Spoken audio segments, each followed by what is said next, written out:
To get updates from Holy Gates International School, subscribe our channel and press the bell icon. अस्सलामुअलैकुम students, मैं हूं आपका science teacher Faheem Iqbal और आज हम आपके साइंस टेक्स्ट बुक का चैप्टर नंबर 3 जो है उसका पार्ट 2 डिस्कस करेंगे।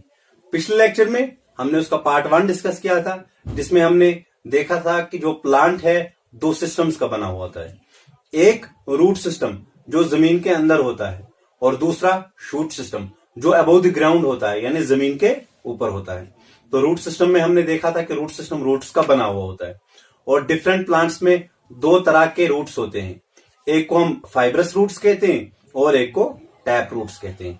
इसी तरह हमने देखा था कि रूट्स की अलग अलग फंक्शंस क्या हैं। तो आज हम शूट सिस्टम डिस्कस करेंगे, जिसके 5 पार्ट्स होते हैं।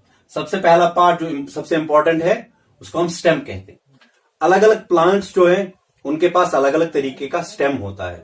जैसे अगर हम ट्रीज की बात करें, जो सबसे बड़े प्लांट्स होते हैं, उनका जो स्टेम होता है वो टॉल और थिक होता है। जैसे Apple tree, banyan tree, poplar tree, extra extra. इसी तरह श्रब्स की अगर हम बात करें तो उनमें एक खास स्टेम नहीं होता है, सिंगल स्टेम नहीं होता है, मल्टी ब्रांचड होते हैं। जैसे बड़े ट्रीज में ब्रांच होते हैं अलग अलग, वैसे इनमें स्टेम निकलता है जमीन से ही 4-5 ब्रांच के हिसाब से। जैसे आपने रोज वगैरह देखा होगा या बोगनविलिया, ऐसे प्लांट्स, उनको हम बुशेस भी कहते हैं क्योंकि उनका स्टेम मल्टी ब्रांच्ड होता है। तो इसी तरह हर्ब्स की अगर हम बात करें, हर्ब्स का स्टेम शॉर्ट होता है और ग्रीन होता है, जैसे मिंट, राइस, ग्रास एक्सेट्रा। तो अगर हम क्लाइंबर्स की बात करें, क्लाइंबर्स का स्टेम वीक होता है और लॉन्ग होता है। तो उन्हें किसी चीज की सपोर्ट की जरूरत होती है जिस पर वो क्लाइंब करते हैं। जैसे पी प्लांट आपने देखा होगा। इसी तरह क्रीपर्स की अगर हम बात करें, क्रीपर्स का भी स्टेम वीक और लॉन्ग होता है, जैसे पंपकिन प्लांट। तो स्टेम की अलग अलग फंक्शंस हैं। जैसे रूट्स के अलग अलग फंक्शंस थे, तो स्टेम की भी अलग अलग फंक्शंस हैं प्लांट्स में। तो जो फंक्शन स्टेम करता है उसमें सपोर्ट, ट्रांसपोर्ट और स्टोरेज आता है। सपोर्ट की अगर हम बात करें तो मोस्टली जो प्लांट्स होते हैं उन्हें जो एंकरिंग या सपोर्ट प्रोवाइड करता है वो स्टेम ही प्रोवाइड करता है। अगर हम ट्रीज की बात करें तो मेनली जो वुडी पार्ट होता है वो स्टेम ही होता है और सबसे ज्यादा सपोर्ट जो प्लांट को करता है या ग्रोथ में जो हेल्प करता है प्लांट्स को, वो स्टेम ही होता है। अब स्टेम में मैंने आपको कहा था कि प्लांट्स में 2 इंपॉर्टेंट चीजें होती हैं, उनको आप रिकॉल कीजिए, जाइलम और फ्लोएम। तो स्टेम में वो 2 चीजें एबंडेंटली होते हैं। जाइलम का काम क्या है? जो रूट्स हैं, आपने देखा था रूट्स एब्जॉर्ब करते हैं वाटर और मिनरल्स को फ्रॉम द सॉइल। फिर वो जाइलम जो स्टेम में होता है वो क्या काम करता है? It transports that water and minerals from the roots to other parts of the plant.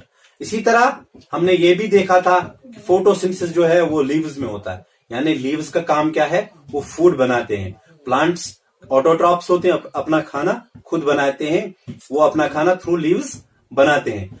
फिर जो फूड लीव्स बनाएंगे वो ट्रांसपोर्ट होता है बाकी पार्ट्स ऑफ द प्लांट्स को थ्रू स्टेम, यानी स्टेम में एक चीज जो होती है वो टिश्यू एक होता है जिसको हम फ्लोएम कहते हैं। तो फ्लोएम का काम क्या है? वो it transports food from leaves to other parts of the plant. तो now we can say that the transport function of the plant is performed by stem, यानी जो ट्रांसपोर्ट करने का काम है, एक जगह से दूसरी जगह ले जाने का काम है, वो जाइलम और फ्लोएम करता है, जो कि मेनली स्टेम में होते हैं। तो इसी तरह कुछ प्लांट्स में स्टोरेज का काम भी करता है स्टेम। बहुत सारे प्लांट्स हैं, आमतौर पर वेजिटेबल्स होते हैं, जैसे पोटैटो, जिंजर वगैरह, तो उनमें स्टेम का काम क्या है? स्टोरेज। तो ये थे फंक्शंस ऑफ द स्टेम। अब हम uses of the stem discuss करेंगे, यानी importance of the stem in human life. हमारे लिए स्टेम की क्या इंपॉर्टेंस है? बहुत सारी चीजें ऐसी हैं जो हमें प्लांट स्टेम से मिलती हैं। जैसे बहुत सारे प्लांट्स ऐसे हैं जिनका स्टेम हम एज वुड इस्तेमाल करते हैं, जैसे ट्रीज। बहुत सारे प्लांट्स ऐसे हैं जिनका स्टेम हम एज वेजिटेबल्स या एज फूड इस्तेमाल करते हैं, जैसे पोटैटो, एस्पैरागस, जिंजर वगैरह वगैरह।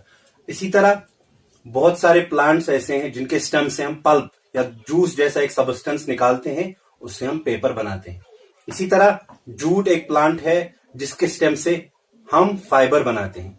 इसी तरह रबर प्लांट के स्टेम से हम रबर बनाते हैं। इसी तरह बहुत सारे प्लांट्स ऐसे हैं जिनके स्टेम से हम मेडिसिन बनाते हैं, जैसे सिंचोना के स्टेम से हम क्वीन बनाते हैं, क्लोरोक्वीन मेडिसिन बनाते हैं। तो ये था आज का लेक्चर, जिसका तीसरा पार्ट हम अगले टाइम डिस्कस करेंगे। तब तक के लिए खुदा हाफिज।